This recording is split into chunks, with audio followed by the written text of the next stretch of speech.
everyone, welcome back to the Modern Indie Artist Podcast, where I talk to independent musicians from all walks of life about their journey as an independent artist. Today's guest is someone that has so much passion and perseverance in what they do, and it gives me a lot of hope for the future of independent artistry. How you going? Thanks for having me. Yeah, man. Thank you so much for agreeing to do it. Introduce yourself and tell us a little bit about you. My name is Ro. I'm from Melbourne, Australia, and I make music full-time. Very fortunate to be in this situation. I've been doing it full-time since 2019. Prior to that, I was working as a music teacher. But, I mean, my whole life I've been trying to get to this position, basically. So, yeah, I just haven't lost my passion and just worked fairly hard, I guess. And, yeah, now I'm lucky to be doing it full-time, and it's a great existence. Yeah, for sure, man. Honestly, that's like one of the reasons why I hit you up. I've been listening to your stuff for a while now, and I noticed that you work hard and you really care about your fans, and you really do put in the work, and I appreciate that a lot. It seems like you really do truly care about the artistry of, songwriting and playing live music and stuff. So I had to reach out to you and kind of pick your brain a little bit. Of course. Yeah, absolutely. My introduction to you was basically, I think one of your music videos called Humulus. It was like the video where you're like playing guitar in the woods and you got like, that's it. Yeah. You got like the dark stuff, like the hood on, and you're like playing like this blue guitar. Yeah. When I first saw that was sick. Like the video work was cool. The guitar work was cool. But your most recent release is like more of like a progressive kind of like acoustic album, A Quiet Place Away. Yeah, that's it. So what brought about that change from like the really like electric guitar centric kind of music to like the straight up acoustic album? Yeah, good question.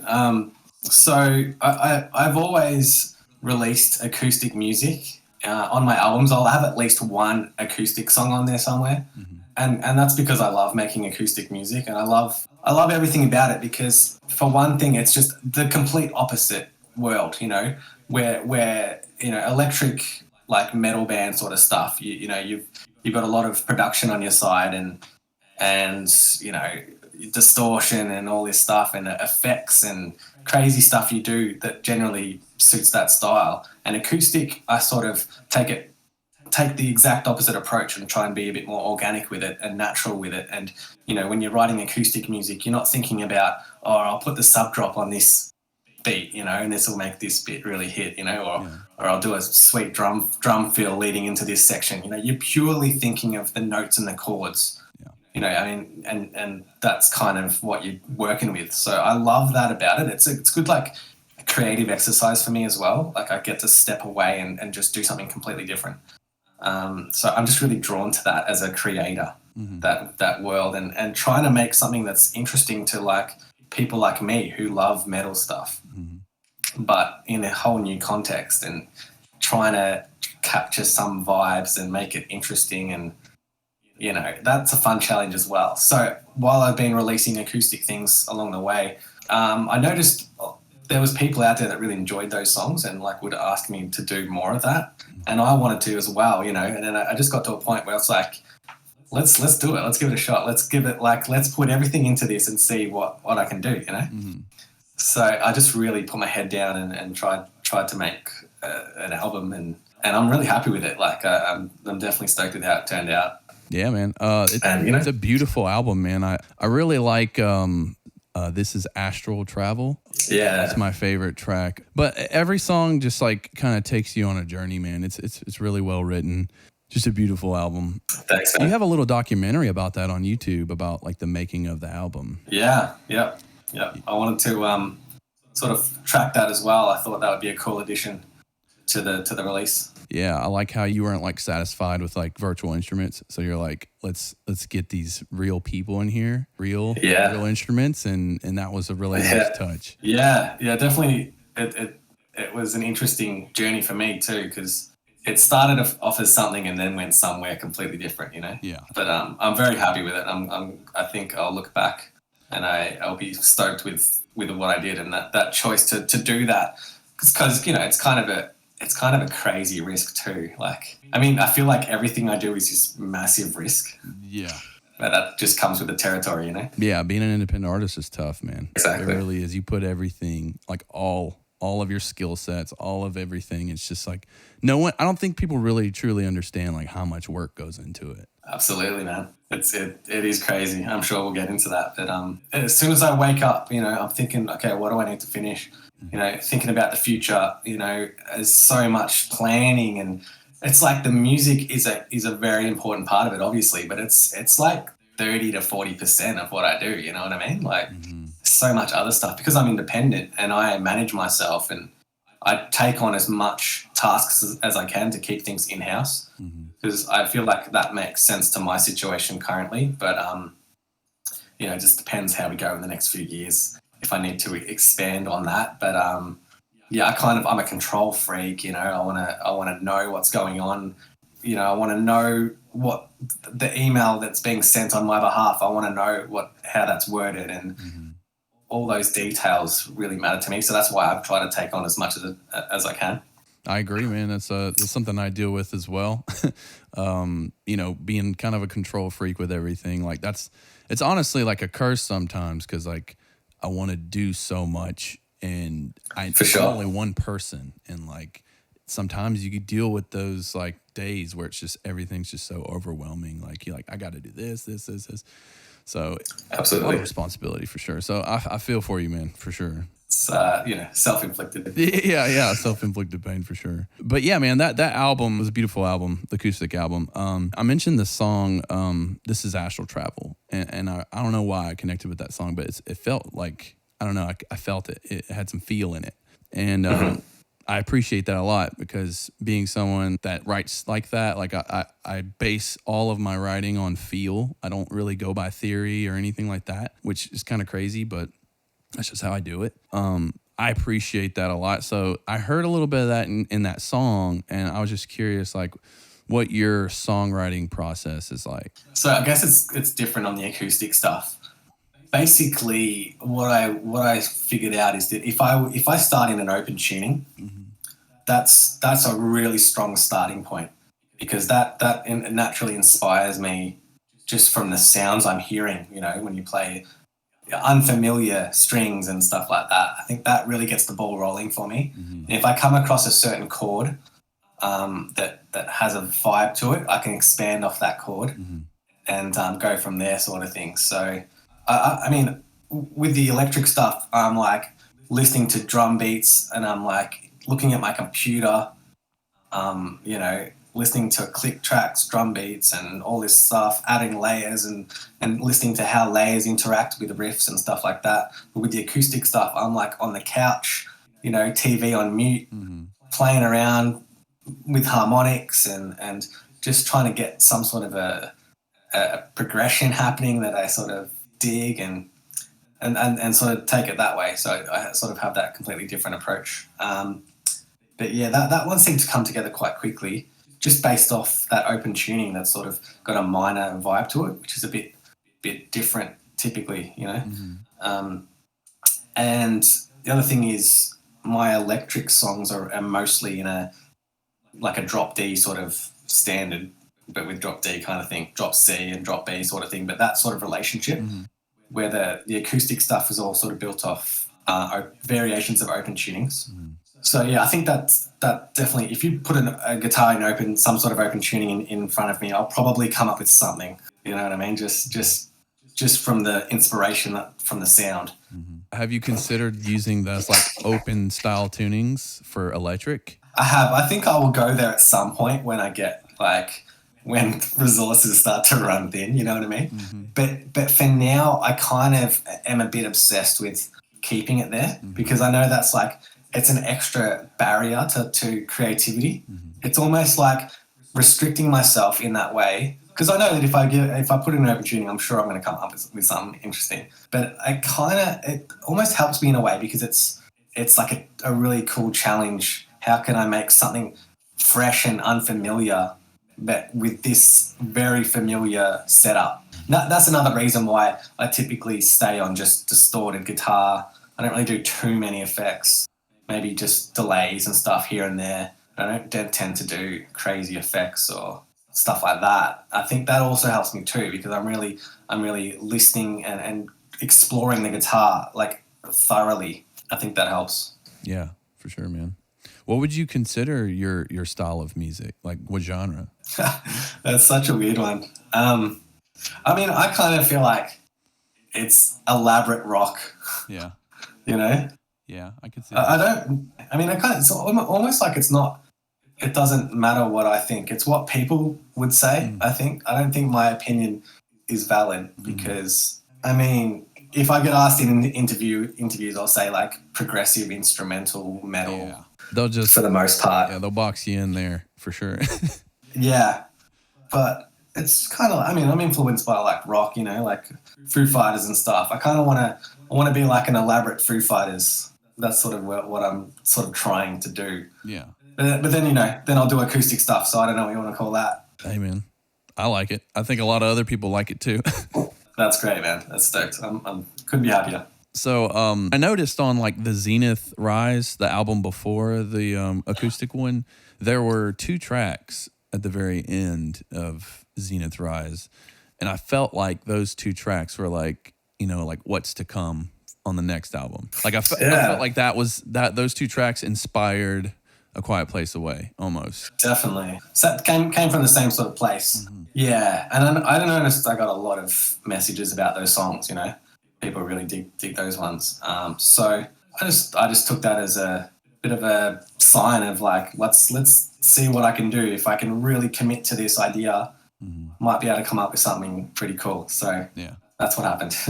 Yeah, I kind of figured that when I was listening to that album. I was like, oh yeah, you were inspired to do something else after that. I feel like, and listening to A Quiet Place Away, I was like, those songs sound they should have been on that album. Yeah, I agree. So how much of your work is independent? Like what aspects of your operation is like all you, and then what do you delegate to other people? So I have 2 booking agents, one that's local to Australia and one that's based in UK, Europe sort of region. So they are the ones pitching me for festivals or booking venues for my own shows and stuff like that. They also have their own networks of, you know, other bookers and, you know, networks of networks in the industry. So, so that's sort of how I get pitched onto festivals and stuff like that. And everything else is basically me. I've got my live band. Obviously, I can't play drums and guitar and bass at the same time. So I have a live band going. So I've had the same guys for the last like 2.5 years or whatever. And yeah, I'm trying to keep that team together as much as I can. And yeah, and I've also got an audio engineer who is constant, and he's done a lot of great work trying to flesh the sound out for live performance and stuff like that. And helps me with building the rigs and stuff, you know, like I don't really have much of I'm pretty weak at understanding live rig setups and stuff like that. So my guy knows all about that and yeah, does all my live stuff. I've taken him to Europe before. Awesome. And yeah, it's a great guy. It's good to have someone doing your sound that is part of your crew, because then if you just go to some random venue and you don't know who the guy is doing your sound, that's going to dictate so much to do with how it comes out, you know. So you have someone that's in your corner that's trying to get the best for you rather than risking that with someone you don't know. So I'd definitely recommend trying to get a consistent audio engineer on your team. Who is your audio engineer? His name's Chris Samos. Okay, cool. Melbourne-based engineer. Does lots and lots of cool big bands and festivals, and he's a very high-quality engineer, which is awesome, and a great guy, so perfect fit. And I've also got a tech named Brad McKenzie, who I've been bringing along to shows where I can, and he just helps setting up and stuff to do with guitars and all that sort of stuff, which just takes a lot of pressure off. You know, there's a lot of guitar changes going on, and it's a nightmare. So to have someone to do it for you is pretty epic. Yeah, I can imagine. That's a little different for me. I do everything, like all of it. So if I was in your shoes, I would be like trying to do everything myself. Yeah. So I commend you, dude, for like getting other people to help you, having a team. I think that's very important. That's it. So I saw your post the other day on Instagram about taking out loans and doing crowdfunding campaigns to pay for like tours and stuff. And that's a big deal because you don't hear of like independent artists doing things like that, taking out bank loans and things. So like, what gave you the courage to like start a campaign and ask your fans for, help and stuff like that? Yeah, it's a tricky one. I mean, I didn't make that decision lightly. Mm-hmm. I wanted to do it as much as I could myself without resorting to that. But you just get to a point where it just needs to happen. Otherwise, basically, the amount of shows, because I want to play live, and I feel like that's a big part of what I do. And every time I do, I can really feel the energy in the room. I know it's like viable soon, but it's just not quite there yet at the level that I want to do it at with a full band and everything. Obviously, I could do backing tracks and just me, and that's going to cut down a lot of the costs. But I just don't feel it represents what I'm trying to do, in the long picture. So I'm investing in trying to make that happen. So when I got to a point where, I'm not making the amount of money required to do that, just straight up. I make very modest living, right? But I mean, a lot of my peers have done it, and successfully done it. Like 12 Foot Ninja did a crowdfund for a video clip. Another band called Nia Obliviscaris from Melbourne also did a touring fundraiser and did really well with that. And, it exists, so why not give it a shot? Yeah. I mean, people don't have to donate or buy merch or whatever it is for the campaign. No one's forcing anyone. So I figure those that want to get on board will get on board. Those that don't want to get on board don't have to get on board. I feel like it's a win-win, So yeah, I just went for it, explained as transparently as I could my situation in the video. I'm not sure if you saw the video, but I sort of explained the whole thing and what I'm trying to do and where I'm trying to go, what I would need to raise in order to get to certain places, because there's certain places that come up that people want to see me play. I get it on like every single day, basically. Someone's like, come to this place, come to that place. And I'm at home sitting here like, yes, yeah. I want to do that. Yeah. But I just can't because it takes me tens of thousands of dollars to get there. Yeah. So there's just nothing I can do about it. I mean, so yeah, anyway, we did the campaign and it went super well. And it means I'm going to be able to tour basically. So I think it's been a great decision and I'm happy I did it. I didn't really cop much backlash from it. I did get basically maybe 2 messages where people were sort of unsure how to feel, because someone said to me I got to be honest, man, I'm not sure about this. I don't know about this. It just feels a bit dirty what you're doing. Like you're just getting all this money. And so I explained to this guy hey, I'm actually not going to keep this money. This money is half of what I need to do the things I'm talking about. So I'm actually losing money. What you might not get. I'm actually investing on top of this, It's not like I'm staying home laughing to myself with an extra 30 grand or whatever it was. That money does not stay with me. That goes straight back out again. And as does most of my money.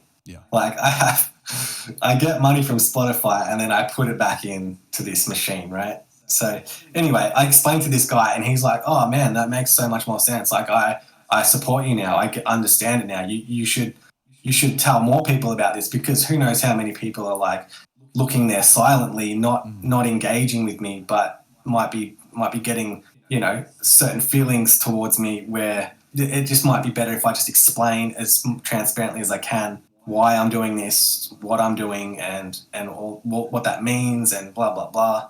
So I made that post and just, I got tons of support. So, yeah. That's amazing, dude. Congrats, by the way, for the successful campaign. I wasn't Thanks, judging you at all for that. Honestly, I wish more bands would do stuff like that. Because, I mean, there's a lot of independent artists out there that are scared to do things like that. For sure. There's good people out there like you that are not just going to take people's money and run.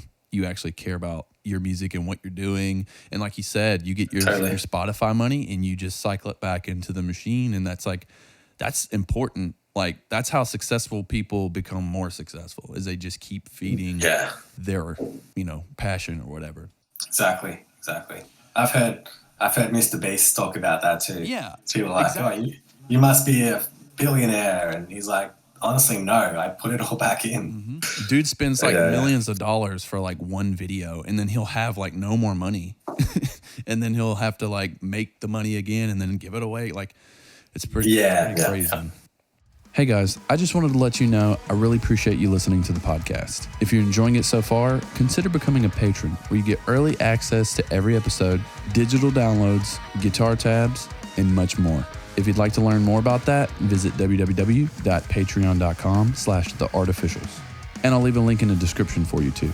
The podcast is mostly a labor of love, and we'd love to continue doing them with your support. Enjoy the rest of the show. What is something that you thought would help your music career, but you had to pivot from or completely cut out? Oh, God. Well, I would say for my position, signing to a label. I have a strong sense that if I was to sign to a label, and I've been offered multiple times in the past, I'm just speculating here, but I do have a feeling that I made the right choice by going independent. And there's two things that I feel would happen. One is that I would be a lot more well-known, but I would still need to work a job on the side.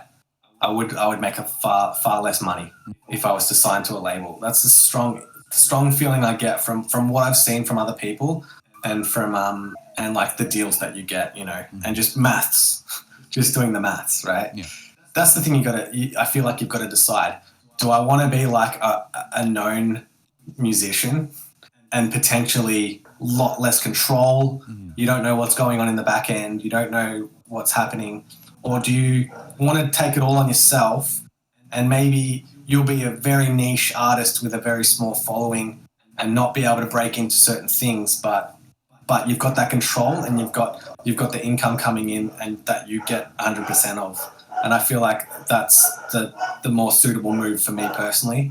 But I'm speculating because I haven't signed any deals, you know what I mean? So my opinion on that, dude, is kind of backwards because, I guess the same as you, actually, but backwards from everyone else because I don't subscribe to the whole idea of signing to a label at all. I've gotten screwed over numerous times with labels. I was very fortunate enough to be on a couple of different labels in my career, but they're just not for me. They take all your money. For me, music is like my art, my baby, and you want to be rewarded for your hard work. And when you're getting 20% of your sales or whatever, and then the label's getting 80, that's backwards, dude. That doesn't make sense.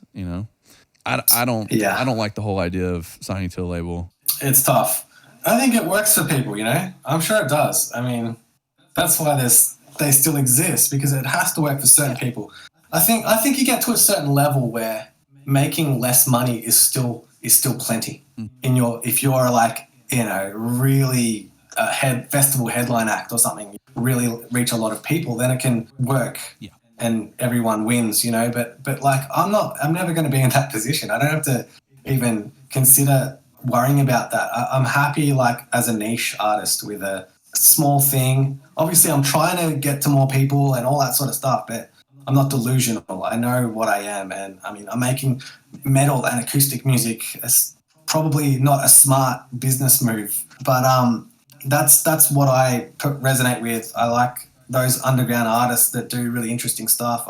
I follow that. I mean obviously I love Foo Fighters and stuff like that, but that's the sort of artist I want to be personally. So, I mean, I agree. And I think what you said a little bit earlier about like, you're right. Yeah. You could be a well-known artist and maybe make a little bit less money, but still you'll be like pretty popular and make a decent amount of money. Or you can be a well-respected artist and have loyal fans that are going to follow you for as long as your career goes. Yeah, totally. It's the longer, slower road, but I think it's a wise road to take.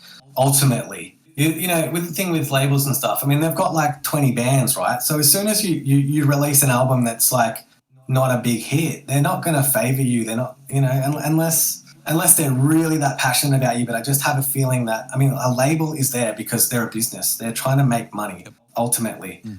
And sure, they love music and they love bands. They're trying to help. I get that. But at the end of the day, they need to do what they need to do to get their business going and continue. Otherwise, they will fold. So they've got no other choice than to shift focus to that other band. And you know what I mean? But whether you're independent, you're always your main focus. You're never going to give that. That's never going to give in. So that persistence, I think, you're going to have with your own music and your career, I think it's going to trump in the long term, definitely. There's going to be variations to both situations, you know. Maybe there's some independent artists that maybe they should have teamed up with a label or something, and vice versa. There's no clear-cut answer, but I'm definitely on team independent. I think overall it's a better experience. You're your own boss. You're in charge of everything, and it's up to you. If you're a hardworking person, it's a good way to be. For sure. Yeah. I have mixed opinions on it, man. Like, I'm not completely against labels. Like, obviously, if a label had a fair deal, then my mind would probably, sway a little bit towards signing a deal. But I just haven't had a good experience with labels, and I've been an independent artist for a long time now. So really going hard at it for the past 2 years, but I've been independent mostly for the past, I don't know, maybe 7 or 8 years, and I enjoy that a lot more. So my next question is kind of the opposite. So what would you say has been the biggest return on investment or success in your career? I'd say definitely invest in your artwork for your albums. That's something that I feel is definitely potentially undervalued by artists, like musicians, sort of half-assing it on their album artwork, I went really hard on getting the best artist I could to work on my past few releases. I mean, the last acoustic album I got Pat Fox involved. He does a lot of high-profile work for people and big artists and stuff like that. He called me recently and told me he was doing a poster for Elton John. Oh, wow. So, yeah, pretty epic. So anyway, he's done my last few covers, and the acoustic album, he did an actual model house he built from scratch. And, that's not going half-assed on a cover, Yeah. So I think that's something I feel like really helps sell the music, is having that image behind it. That's really, it just sort of transports you into this new place, So that's one thing I would say: invest in your artwork and make sure your artwork is like really something special. That's a unique answer, man. I didn't expect you to say that. And you're right. I know I don't. Like, I do artwork for for my band stuff. And I'm not this awesome artist, but I'll try my best. And I probably should invest more on the artwork. I'm like super duper DIY. So yeah. I probably will invest in better artists for that kind of thing in the future. You make a good point. You convinced me. You got that one shot with a new fan. Yeah. That's the thing. Like, I spent a lot of time getting my name. I Built the Sky. I wanted something that was unique and interesting and just has a vibe to it. And, I've had I won't say who, but like pretty high profile people message me and saying, "Hey, I just checked out your music because I liked your band name, and now I like your music."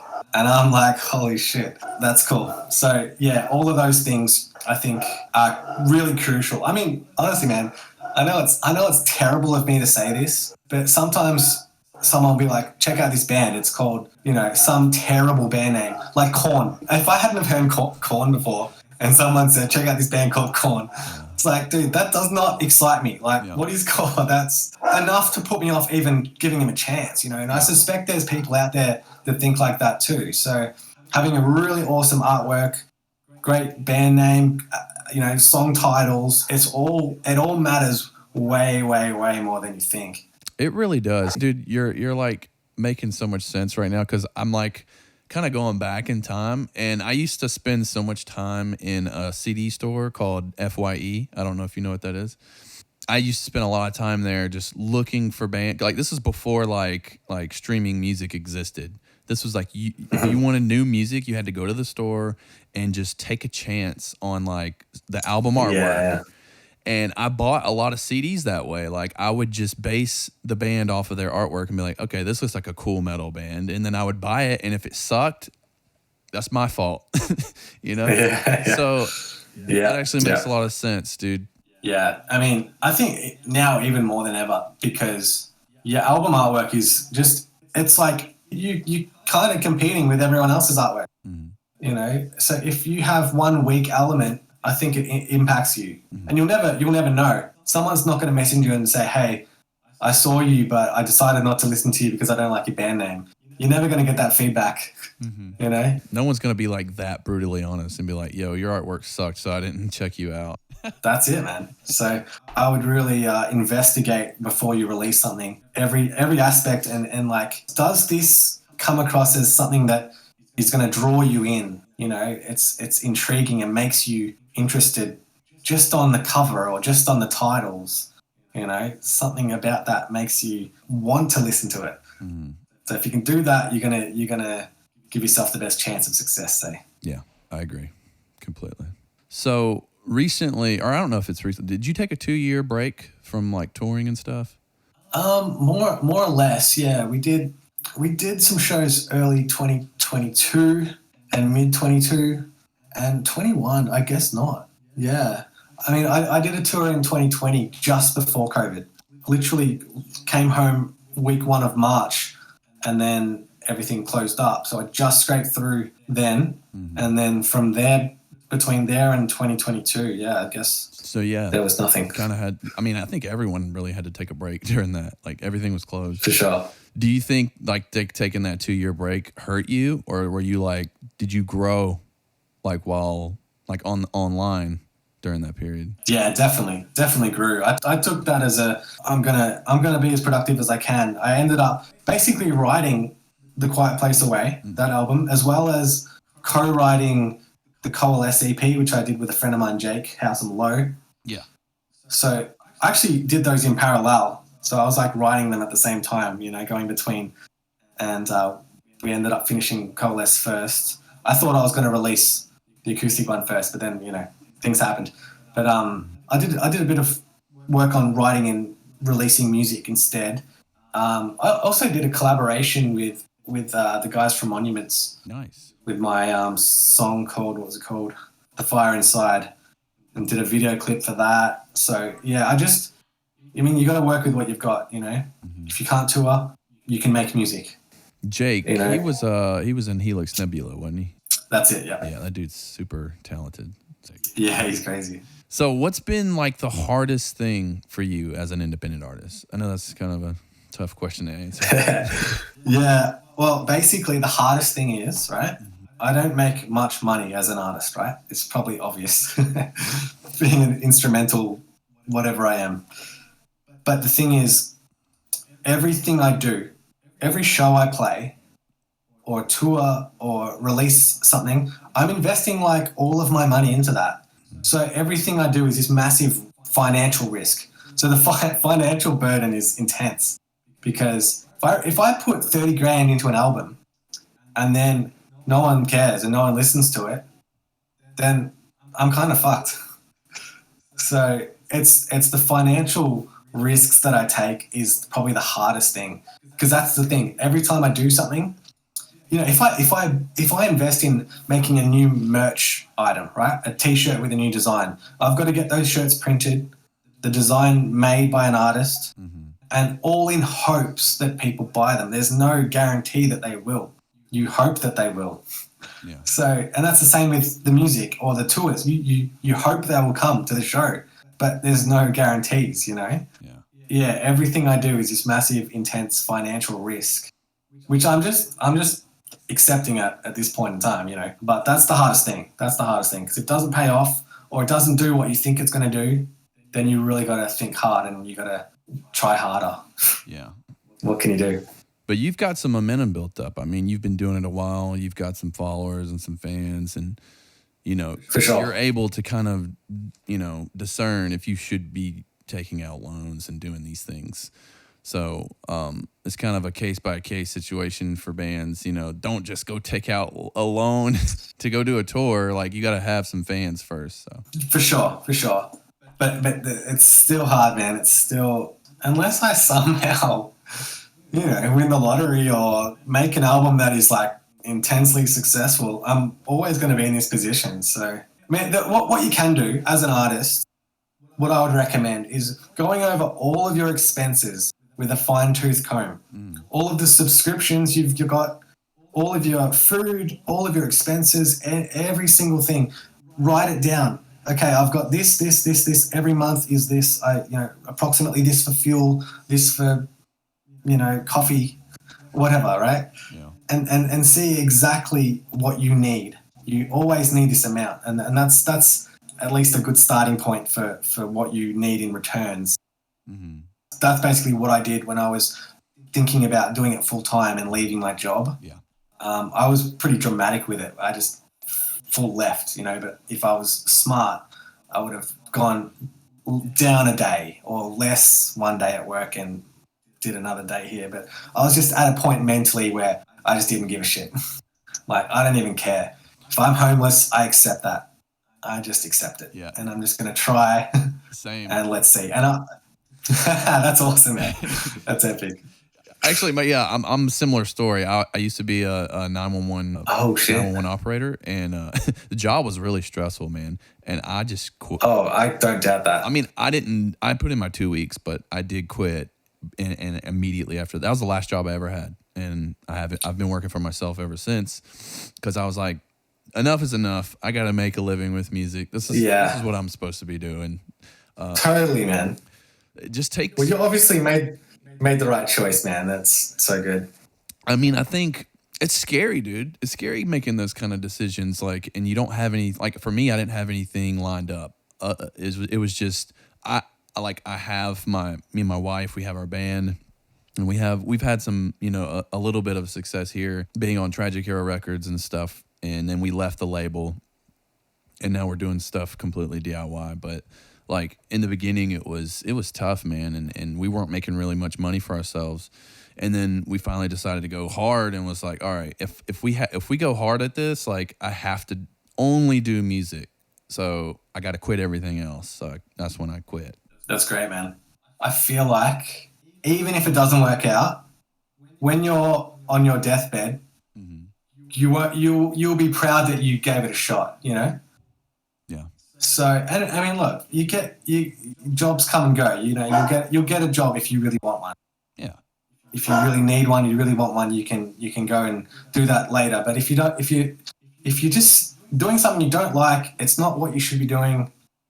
I just don't see the point. Yeah. Same. Yeah. I mean, for me, dude, I'm not made for other jobs. Like, I promise you, I will be doing music to the day I die. Like, there's no question about it. Like, I'm not meant to be anything other than a musician. So I got to do it. Yeah, I got to do it, Yeah, you got to make it work. That's it. I feel exactly the same, man. And I can see that you do that, man. Like, you really do. Like, it's obvious, but I can see that you really do care about, like, the artistry of it, like I was saying earlier, and you really do put in the time and effort into making it like a true business. So that's, awesome. Thanks, man. So something that's probably the most important about being an independent artist to me is what your favorite color is. Oh, God. No, I'm just playing, dude. You did me dirty. No. When I hit you up, you're like, I'll do it as long as you don't ask me any dumb questions. Yeah. I mean, you got to be in a certain mood. Maybe if it was like in person at a festival, I'd be more like in the mood for like stupid stuff. But if I'm like getting my day organized around a chat, I kind of like to make it valuable and yeah. Yeah, for sure. Dude, there was like an old video, and it was like, was that you with the black hair asking people like, hey, what do you think about the new I Built the Sky CD or whatever? And people were just driving by on bikes. Yeah, man, that was me. That was you. You were like a little emo kid. Yeah. You had like the black hair. Still an emo kid, just inside. You look complete. I would have never guessed you had like red hair.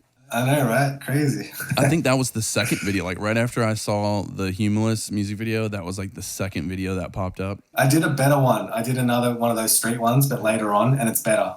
You need to link me to that, dude. It was hilarious. Yeah, it's definitely better. More stuff happens. You're like, what do you think about Gent? And they're like, what was Gent? Yeah, it was classic. That's great.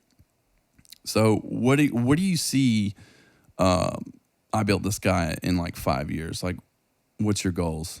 Like, what do you want to get? Where do you want to go with this eventually? I mean, fucking very famous, touring stadiums, making fucking groundbreaking music.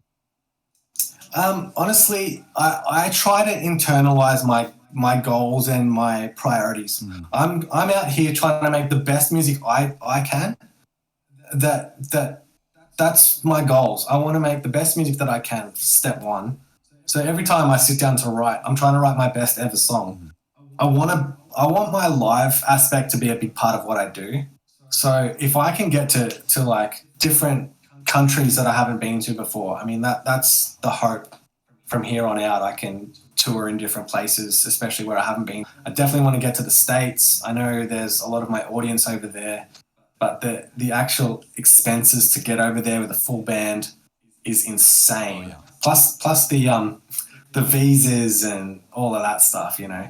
So basically, it would take about 50K Australian to get there, basically. Wow. So that's on my list. I'm gonna try. What I'm working towards is releasing great music that more people enjoy, and I can get my streaming numbers up and get to that point where it's feasible for me to do stuff like that, you know. Yeah. And yeah, I want to be a headline act across the world, but I'm not gonna put a number on it. I'm not gonna say I'm gonna have 1 million followers. None of that is really something I can control. So it is what it is. I get what I get. But from my end, I'm just doing the best that I can with my music and trying to get to new places to play. That's basically the two things that I think about. That's solid, man. And I hope you do make it to the States, man, because if you do, I'm going to come see you and we're going to hang out. That's epic, man. Hell yeah. So where are you again? I'm in Alabama. I've heard of it. Yeah, I'm sure you have. I live in the country. Oh, cool. Yeah, man. That'd be cool to see you come to the States, man. I believe you could do it. Just keep grinding. What's the closest city to you? Birmingham. Do you get many bands there? Oh yeah. You do? Yeah. I don't know if you know who Yvette Young is. Yeah. Plays in Covet. They just played the other day in Birmingham, and then like any big band that comes through, they're coming to Birmingham. Cool. That's great. I would definitely try, man. I'll definitely try. Okay, so do you have any advice for anyone looking to become an independent artist? Step one, figure out all your expenses, have it written down so you know exactly where you stand. And if you can minimize some of those expenses, do it. You got to think long term, you know. You're not going to be a household name tomorrow. So you're playing the long game all the time. I think you got to really remember that and remind yourself that, you know, it's a slow and long journey. I mean, I was like 7 years in my project before I went full time. So I spent 7 years very passionately making music, releasing music, doing the best that I could while working. And it was only at 7 years ish that I could actually get into full time. Mm-hmm. You know, I would say also take advantage of all the avenues that you can earn income from, you know, so things like Patreon, you know, YouTube, and, you know, all the streaming services. I wouldn't try and fight. I know that you're not going to get paid how we believe we should, but that's what the system is, and you're going to fight a pretty hard battle if you're going to fight against that. So you're just going to have to keep that in mind. I think you've got to be positive and try and see the best in every situation, because being an artist is very difficult, right? So you constantly feel like you're getting the raw end of the deal in most situations. Mm. And trust me, that feeling just does not go away. There's always someone younger and better and more known than you. Mm-hmm. It's always going to be the case, you know, and you can't get sucked into that and feeling like, oh, how come they've got so many followers and I've only got this many? Like, just don't go down that road, you know? Yep. If you need to monitor your feed so that you're not seeing that in your face all the time, I would recommend doing that. Prioritize your career. Think about your own goals. Write your own goals down. Make them things that you can control. You don't want your goals to be that I'll have 100,000 followers on Instagram, because it's a kind of a dumb goal anyway. Mm-hmm. And you can get that if you want. You could pay someone to give you bots, mm-hmm. I'm sure. But you want your goals to be like I'm going to make the best music that I know. I've put everything into this, you know, or things that are within your control as much as possible. Yeah, I definitely recommend that. So it's probably my main things. Yeah, I can definitely get on board with all that stuff. Definitely don't compare yourself to other artists.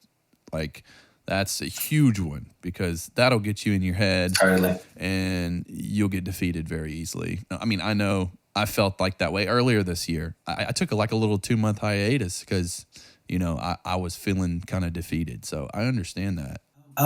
Actually, I've got another point on that. Yeah. I heard Angel Vivaldi say on a live stream somewhere, mm-hmm.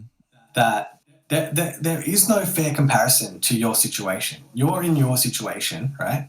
You don't know the situation of others, because there's people out there who have successful careers more so because they have the financial backing to get into those positions, mm-hmm. you know, or their uncle owns the venue or something, you know. You never know how they got into these positions. So there's just no fair comparison.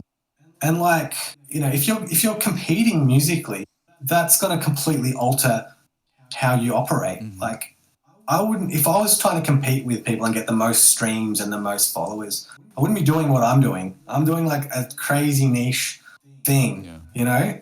And nothing about what I do is to gain like followers or fame, you know. Yep. I'm not chasing that. Obviously I'm marketing myself and I'm trying to promote what I'm doing, but I'm not doing it for those reasons. So to compare yourself with someone else it's kind of redundant. Mm-hmm.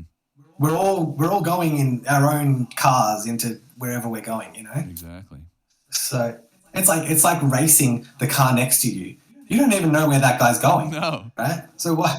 Eventually they're going to turn off and go somewhere. So why would you even engage in a race? There's no end. And they could like be going somewhere that's going to lead like off a bridge, and you're going to be off a bridge with them too, because you're following them. Totally. That's a perfect analogy. Yeah. I think human nature is to compete in some ways, but you got to keep yourself in check. And if you ever think like that, remind yourself, no, that's stupid. There's just no winner in this creative endeavor. Yeah, for sure, man. Everyone's on their own little journey. That's it. Thanks again, man, for being on the podcast. I really appreciate it. Before we go, is there anything that you're about to release soon, or that you've already released that you want people to know about? Check out a song called Push Play on my YouTube channel. I made a video for it recently. I think it's been up for about 3 weeks now. But that's my latest track. I'm very happy with it. I think it turned out pretty cool. And the video is just a bit of fun. Apart from that, I'm working on another album, so that should come out at some point, hopefully next year, but we'll see. A full length? Yeah. Nice. Yeah. Well, I can't wait to hear the new album when it comes out, whenever that will be. Yeah. 5 years. 5 years. Oh, you're supposed to have 100 million followers by then, man, and be like stadiums, right? Yeah, that's it. Nah. All right, man. Well, I appreciate you, dude. It's been fun. I really do appreciate you sparing some time and talking with me, man. No worries, man. Thanks for having me again. And I'll chat to you soon, I'm sure. Have a good night, dude. See you, mate.